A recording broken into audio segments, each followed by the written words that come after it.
She slammed her hands on the courtroom table and shouted, "Erica owes me $50,000 for raising her like my own child." The entire room gasped and my blood ran cold. I couldn't believe she was actually doing this. My own aunt. Trying to turn my life into a spectacle for money. Before I continue, make sure you subscribe and share this video, because what happened next shocked the entire courtroom. The truth? I had worked since I was 16, hustling through part-time jobs, paying for my own education, and never asking her for a dime. Yet here she was, painting herself as a saint and me as some ungrateful burden. Her lawyer smirked, tossing around words like debt, responsibility, and family duty, while my cousins whispered in the back, already judging me. I could feel everyone's eyes on me, waiting to see if I would break under the humiliation. My aunt leaned back in her chair with a smug smile, as if she had already won. But what she didn't know was that I wasn't the same struggling girl she used to mock. I had prepared for this moment, and I held something in my hands that could flip the entire case upside down. And just when she thought the judge was about to side with her, he cleared his throat, looked down at the documents I had submitted, and said something that made her face drain of color instantly.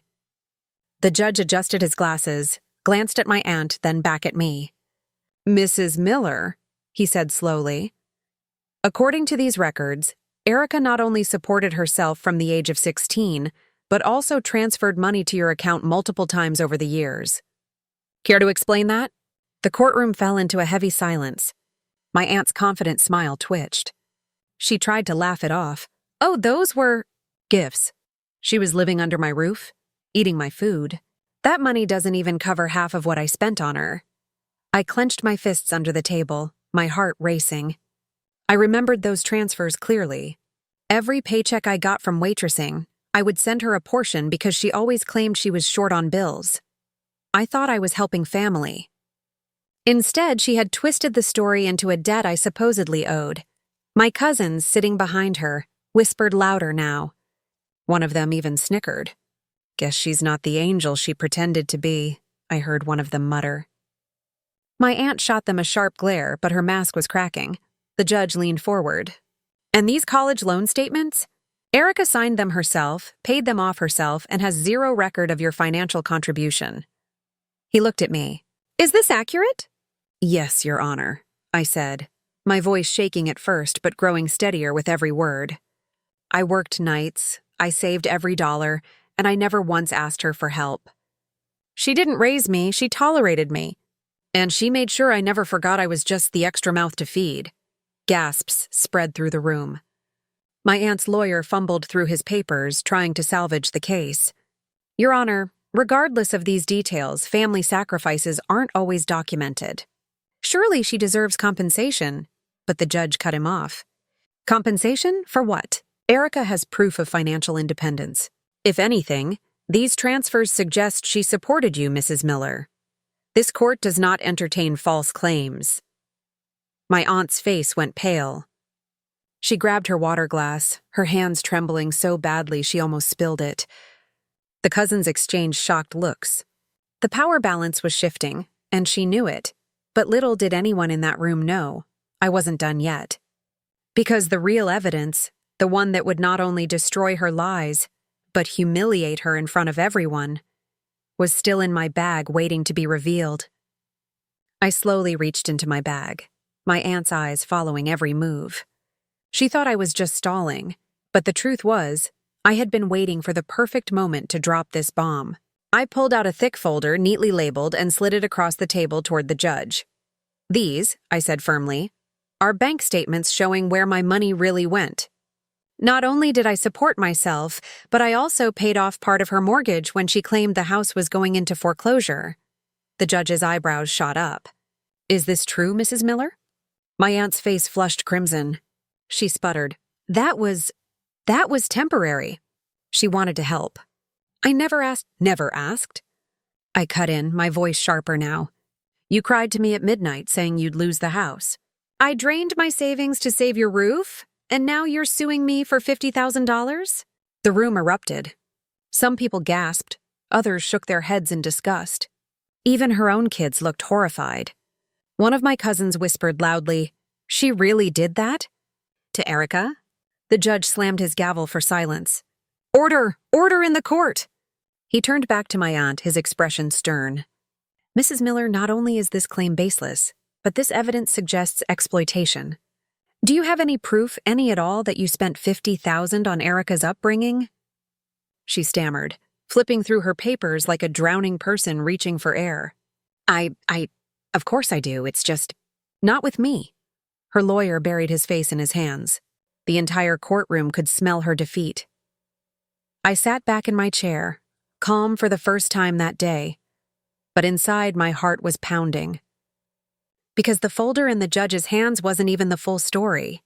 I had one last piece of evidence hidden in my phone, one that would expose not just her lies, but the dirty secret she had kept from her own children. I glanced at her, and for the first time, she looked afraid of me. And when I revealed what was on that phone, I knew her carefully built reputation would crumble in front of everyone. I unlocked my phone slowly, the silence in the courtroom so thick you could hear the buzz of the ceiling lights. My aunt leaned forward, her face tightening with every second. She must have realized what was coming because she whispered under her breath, "Don't you dare, Erica." But it was too late. I tapped the screen, turned the volume up, and handed it to the court clerk. "Your Honor, this is a voice recording from 3 months ago.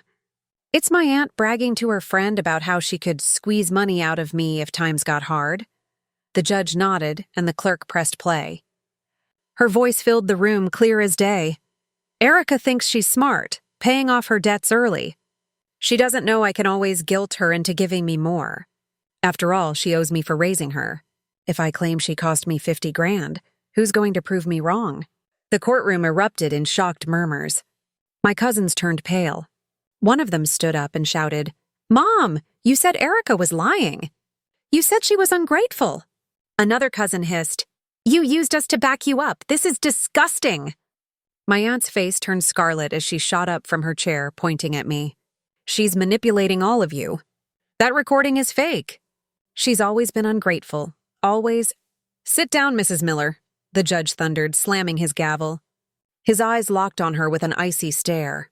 "This recording confirms what these financial records already suggested. You intended to defraud this court. You wanted to exploit Erica for money she does not owe you. In fact, by the evidence presented, you may be liable for repayment." Gasps filled the air. My aunt collapsed back into her chair, her hands covering her face. The same woman who had mocked me, shamed me, and called me a burden my whole life was now cornered with nowhere to run. I felt a rush of emotions, anger, relief, satisfaction, crashing all at once. I wasn't just defending myself anymore. I was showing everyone the truth about who she really was. And then the judge said the words that would change everything, the words that made my aunt nearly faint in her seat. "Based on the evidence, this case is dismissed. Furthermore, Mrs. Miller, this court will open a review into whether you owe Erica financial restitution for the funds she gave you." Her mouth dropped open, but no sound came out. The woman who always had something cruel to say was finally speechless. But what happened after court, when we all walked out into the hallway, that's when the real explosion happened. The heavy courtroom doors swung open, and the hallway outside buzzed with whispers. Reporters who had caught wind of the case raised their phones, hoping to capture every second. My aunt stormed out first, her face blotchy with rage and humiliation. But before she could escape, her own children blocked her path. "Mom!" my oldest cousin snapped, his voice trembling with betrayal. "Is it true? Erica paid your mortgage? You told us she was mooching off you this whole time." She tried to wave him off. "Don't listen to her. She twisted everything." But another cousin cut her off, eyes brimming with tears. "We defended you.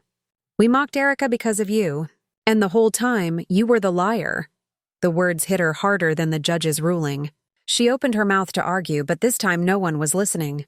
Strangers in the hallway shook their heads, whispering about greed and shame. For the first time in her life, her reputation, something she had always guarded like a crown, was crumbling right in front of her. I walked past her slowly, my heels echoing on the marble floor. For once, I didn't look down, didn't shrink myself to avoid her glare. Instead, I met her eyes. You tried to break me. You tried to make the world believe I owed you. But the truth? You were living off me, and now everyone knows it. Her lips trembled, but no words came. She turned away, hiding her face from the cameras flashing around us. My cousins, ashamed and furious, stepped closer to me. Erica, we're sorry, one of them said quietly. We should have believed you. I took a deep breath. The pain of years of insults, the weight of being treated like an outsider in my own family, all of it lifted in that single moment. Don't be sorry, I told them. Just learn. Family isn't about blood, it's about loyalty. Remember that. As I left the courthouse, the sun felt warmer, the air lighter. I wasn't just the underdog anymore.